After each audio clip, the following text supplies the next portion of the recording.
Good day, everyone. Again, I am Dr. Ardith Tan, your host.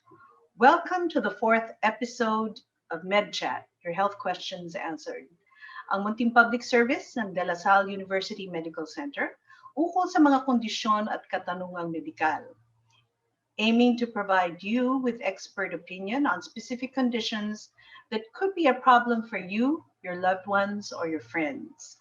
Today, we highlight the very real problem for a lot of people called glaucoma. Our featured expert completed his training in medicine at the University of Santo Tomas. He did postgraduate internship at the University of the Philippines, Philippine General Hospital. He went on to train further in ophthalmology at the Department of Ophthalmology, Jose Reyes Memorial Medical Center. And he did further clinical and research fellowship in glaucoma at the Asian Eye Institute, Makati City. Let's welcome our glaucoma expert, Dr. Karlo Paolo Alejo. Dr. Alejo, welcome to MedChat. Hi. Kumusta ka na? Thank you po sa introduction. So, kumusta ang practice ng isang ophthalmologist or isang glaucoma expert sa mga challenging times na ito? Okay naman po, actually medyo extra challenge siya dahil may ibang pang-monitor ng disease na talagang kailangan face-to-face. And medyo nagkaka-problem ngayon na mostly gusto nila kasi parang online consults, ganyan. Yeah. So mahirap siyang ma-monitor if we do online consultations. So it's a real challenge. Yes po. Challenging na yung times, challenging pa yung consultations. Yes. Okay. So, Dr. Alejo, I leave the floor to you. I made a few slides about glaucoma, yung mga dapat nating alamin. Frequently asked questions about glaucoma. So again, good afternoon. So ito yung mga kailangan natin alamin about glaucoma. Una, yung definition. So what is glaucoma? Glaucoma is a group of disease that slowly damages the optic nerve and can result in serious visual loss over time. So we imagine that an optic nerve ay yung ugat ng mata. So para siyang cable that transmits the images to the brain. Okay? So nandiyan siya sa likod ng eye natin. When our optic nerve or cable gets damaged, it produces a characteristic visual field deficiencies or blind areas. Okay? Usually, it becomes unnoticed, and the blind areas usually go undetected until optic nerve is significantly damaged. Okay? So, why is glaucoma a serious eye condition? So, bakit siya nakakatakot? Because it causes irreversible blindness. So, unlike blindness caused by cataracts, yung labo lang nung paningin, yung cataract can be reversed with cataract surgery. So, pag sa glaucoma naman, yung visual loss due to glaucoma is usually permanent. So, irreversible siya. Any treatment for glaucoma cannot restore the lost vision, and one can only hope to preserve the useful vision for patients. So, how big a problem is glaucoma? Glaucoma is the second leading cause of irreversible blindness in the world. Okay, so it affects about 60.5 million people, and 8.4 million are blind in both eyes. Okay, in the Philippines, glaucoma is the third leading cause of blindness in both eyes, and is the leading cause of irreversible blindness of both eyes. So, who are at risk for glaucoma? Sino yung mga taong pwedeng magkaroon ng glaucoma? Glaucoma can occur at any age, but by far, the most commonly affected are the older individuals. So, persons with the following risk factors have the higher chance of developing or having glaucoma. Yung merong elevated eye pressure or elevated intraocular pressure, family history of glaucoma for patients more than 45 years old, those patients that had previous eye injury, yung merong chronic steroid user, patients that have diabetes, patients that have Chinese ancestry. So these persons should have themselves screened for glaucoma by your ophthalmologist. Yan. So what are the symptoms of glaucoma? Most cases of glaucoma have no symptoms, or sometimes very subtle lang, yung maliliit lang yung symptoms nila.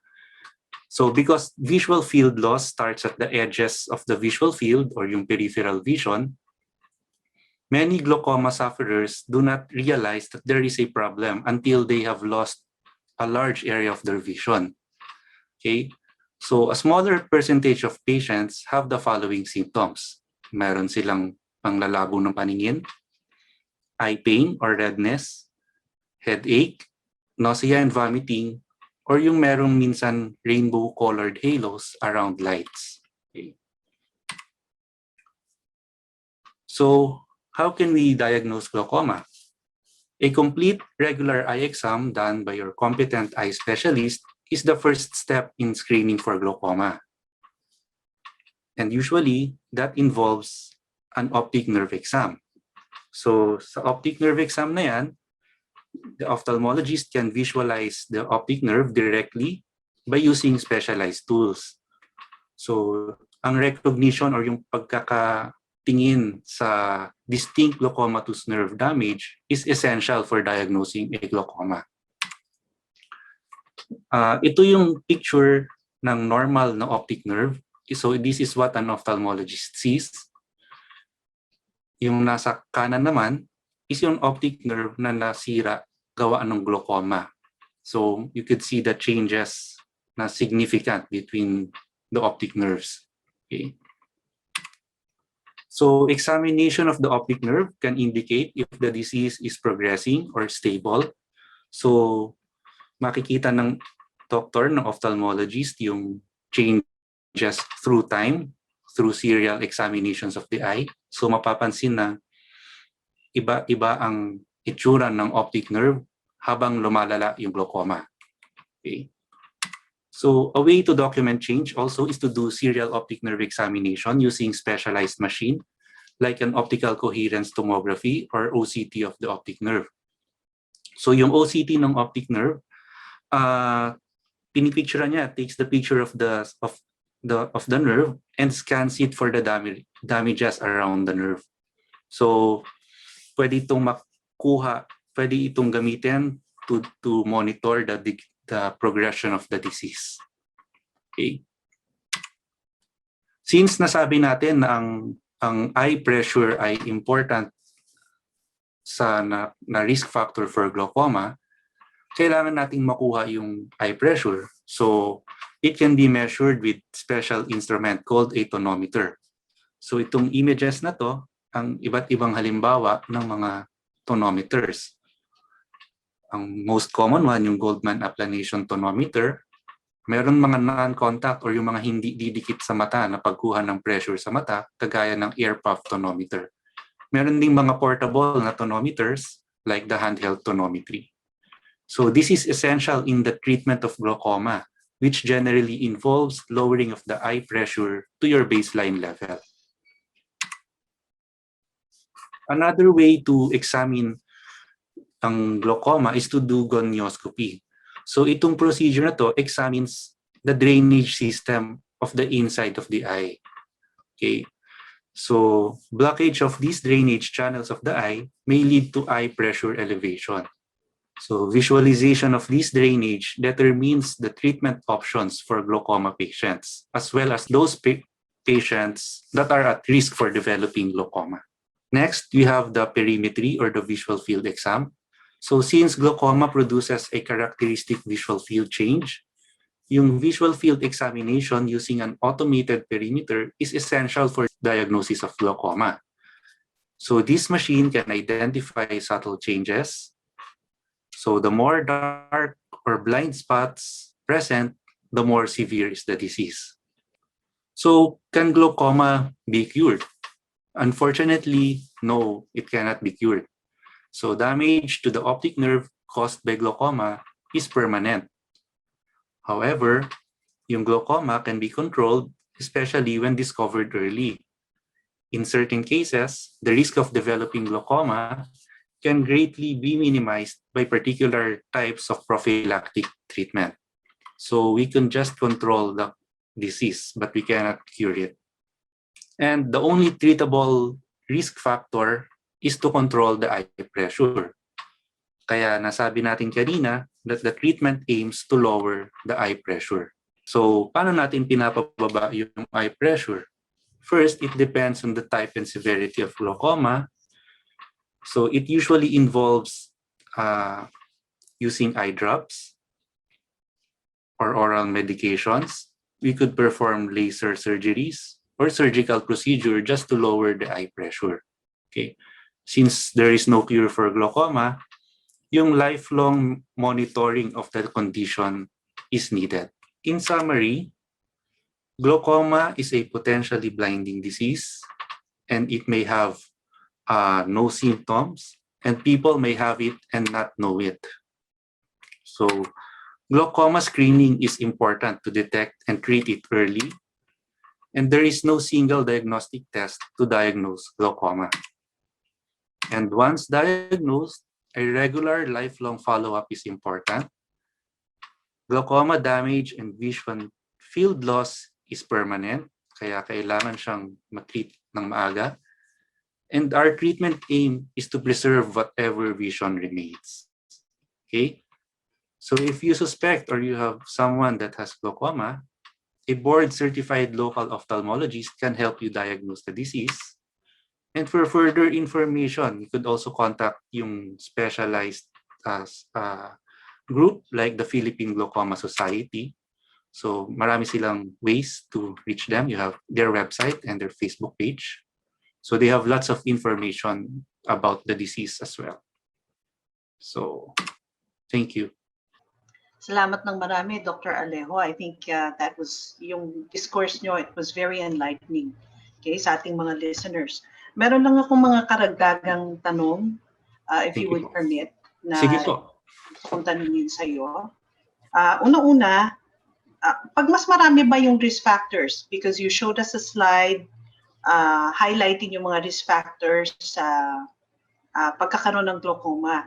Does it necessarily mean na mas marami kang risk factors? Halimbawa, more than 45 years of age ka, may lahi kayo ng Chinese or Chinese ancestry, tapos diabetic ka at the same time. Does it necessarily follow na mas marami kang risk factors? Mas mataas ang likelihood na magkaroon ka ng glaucoma? Yes, because each of those risk factors po correspond to a specific type of glaucoma disease. So, okay. So ibig sabihin nun yung greater than yung mga may diabetes, halimbawa, ibang klaseng glaucoma magde-develop sa kanila compared sa ibang klase ng patient na merong ibang klase na risk factor. Ang common lang talaga sa kanila is yung mataas yung intraocular pressure. So kailangan makuha ang IOP talaga. So ang recommendation mo, Dr. Alejo, for example, an individual is more than 45 years of age, recommended ba na pag more than 45 years of age ka, whether diabetic ka o hindi, magpa-screening ka na ng glaucoma? Yes, important po na makuha siya ng mas maaga. Okay. Tapos dun sa mga sintomas, paano ng isang tao ma-differentiate kung by symptoms alone, kung halimbawa mukha ang symptoms niya is because of glaucoma or other eye disease? Kasi alam naman natin marami mga klase ng sakit sa mata at sa panahon ng pandemic, lalo na kung naka-quarantine, marami mga patients ang walang access kaagad sa consultations. Actually, mahirap po. Mahirap siyang malaman unless makita talaga ng espesyalista sa mata. So, kaya nire-recommend na yung mga merong risk factors sa glaucoma, may family history, more than 45 years old, kailangan nang magpapunta sa ophthalmologist para ma-screen ng maayos. Kasama din po kasi sa pag-screen na yan is yung kagaya ng nasabi ko kanina, pagkuha ng pressure sa mata, pag-check po ng drainage sa loob ng mata kung masikip, or at risk for developing glaucoma, yung mga ganon. Yung visual field changes, as I've said earlier, mahirap siyang makita unless advanced kasi gilid lang yung unang sinisira ng glaucoma. Pagka may ibang patients na pupunta, ang complaint nila is madalas silang matalisod, madalas silang tumatama. Pag nagda-drive sila, puro bangga yung gilid ng car kasi hindi na nila pala nakikita yung peripheral vision. Maliit na lang pala ang paningin nila. Mahirap gawiting basihan yung linaw ng paningin kasi may mga patients na malinaw ang paningin pero pag pina-check natin sa glaucoma, gilid, wala na pala yung gilid, gitna lang pala ang malinaw. So, may glaucoma pa din siya kahit na malinaw yung paningin niya. So, Dr. Alejo, gusto ko lang magtanong tungkol dun sa symptoms o sintomas ng ng glaucoma.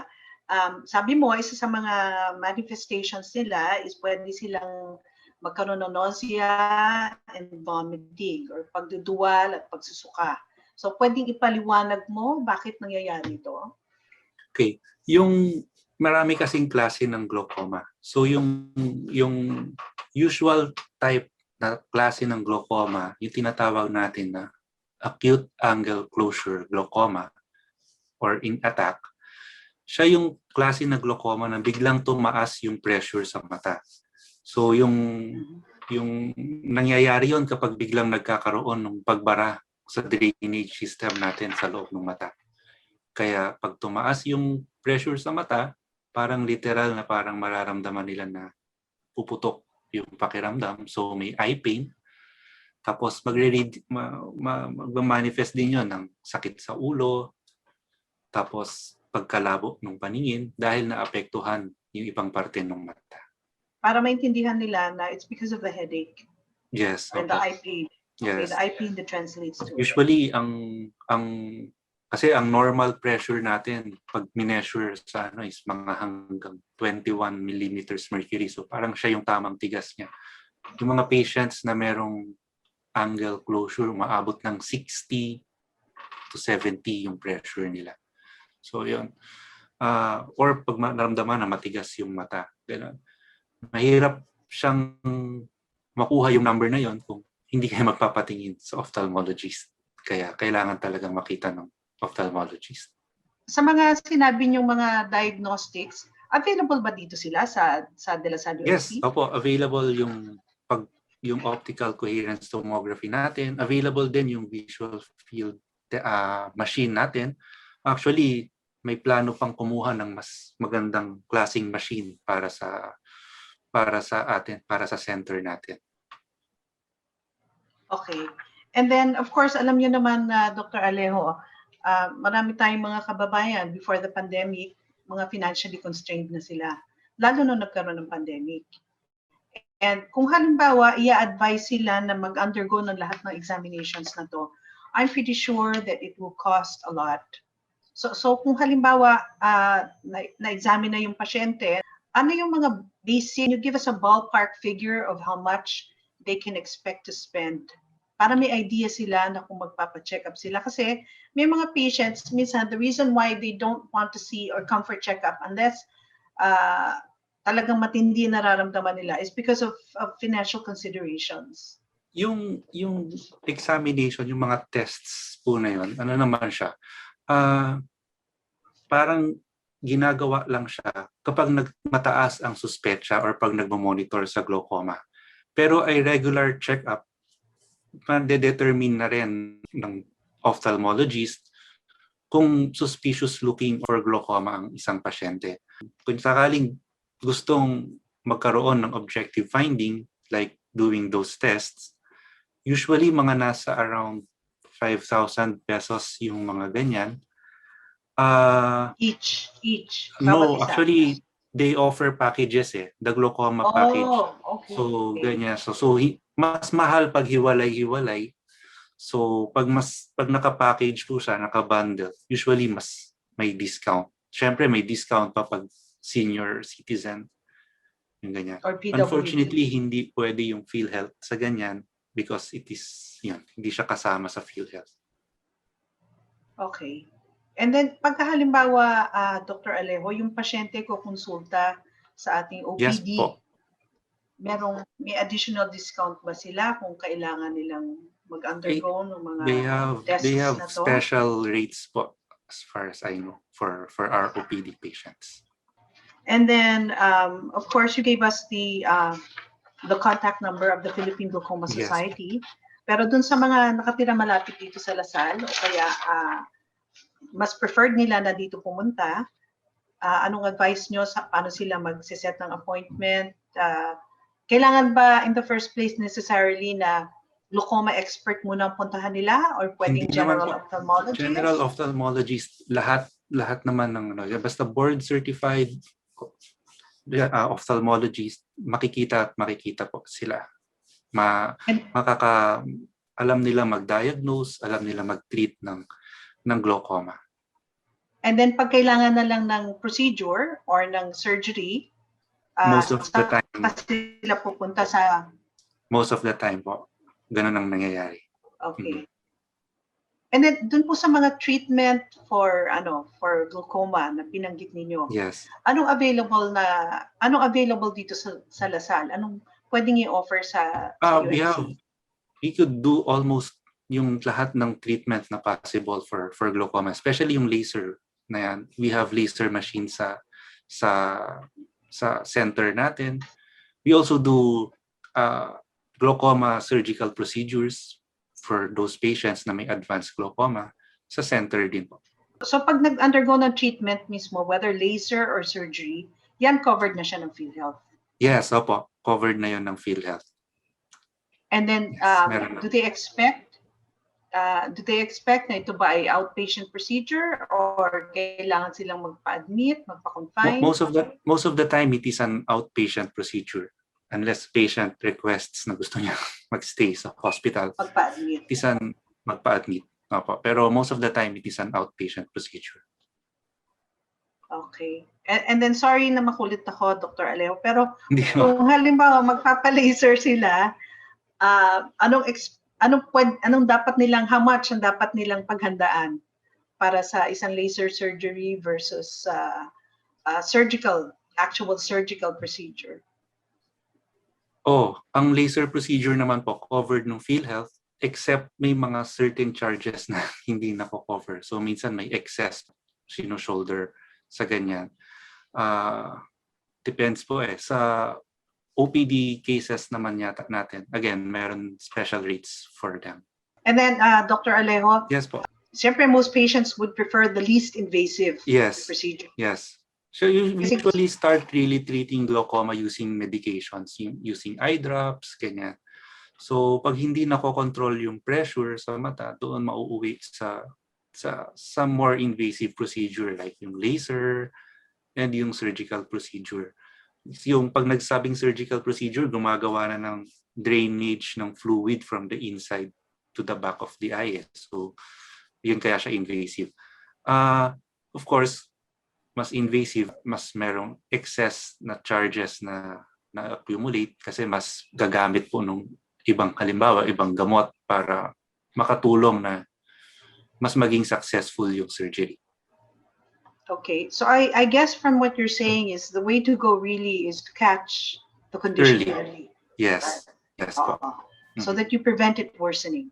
Yes. Okay, and then siguro sa mga diabetics, mahalaga na control yung sugar nila.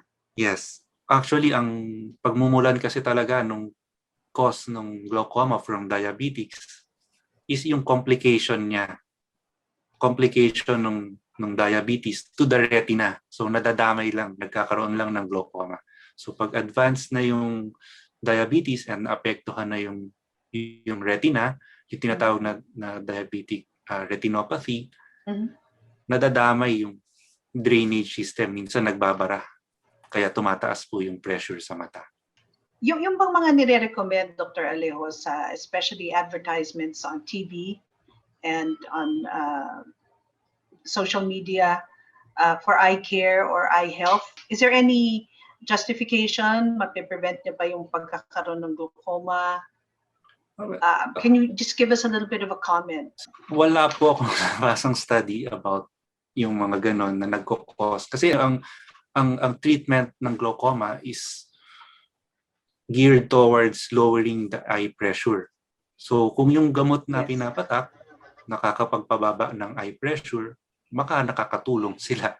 Pero walang study na nagsasabi na yung mga vitamins, yung mga ganon, is nakakapagpababa ng eye pressure. Or meron namang type na glaucoma na masikip yung drainage canal sa loob ng mata. Wala rin namang study na nagsasabi na kapag uminom kayo ng certain na gamot or kapag nagpatak kayo ng mga na-advertise na gamot, nakakapagpaluwag ng drainage canal. But I think messages like this coming from an expert, it's very important because it will influence people kung makikinig sila sa mga advertisements, right? Yung mga tablets o mga supplements that are supposed to be protective of eye care. Yes po. Kung gusto nilang magpaset ng appointment sa inyo, I'd just like to advise our viewers that you can visit our De La Salle UMC Find Your Doctor webpage for Dr. Alejo's clinic schedule, as well as contact information. And the same goes for the other ophthalmologists at DLS UMC. Dr. Alejo, do you have any last words that you'd like to leave with our listeners? Yes. Sabi kanina, ang key po dito sa glaucoma para maiwasan yung blindness is mahuli ng maaga. So kailangan mag-set kayo ng appointment to your ophthalmologist para malaman if you're at risk for developing glaucoma. So thank you very much, Dr. Alejo. I think that the time that was well spent Thank you on learning about eye care and glaucoma. I'm sure marami tayong mga tagapakinig na natuto sa discussion natin tungkol sa glaucoma. Again, I'd like to invite everyone to like and follow the official DLS-UMC Facebook page. As well, visit our website at www.dlshsi.edu.ph/DLS-UMC. And please tune in to the DLS-UMC YouTube channel where you can view this episode of MedChat. Okay, so for additional advisories and updates on DLS-UMC services, kindly take a look at our contact information. Again, I'd like to remind everyone, we're here to help you know more about what you need to know as we help you in nurturing your health, and in this particular case, your eye health. So mga kababayan, ito po muli si Dr. Ardith Tan for MedChat, your health questions answered. Until the next episode, reminding you to follow minimum health standards even if you've been vaccinated. And until we can achieve our target herd immunity, please wear your face masks and shields. Okay? Kasi nagbago na naman ang advisory ngayon ng ating Pangulo. Kailangan magsuot tayo ng face shields, practice frequent hand hygiene, and practice social distancing. We care about you, so please care for yourself. Stay safe, everyone. Bye.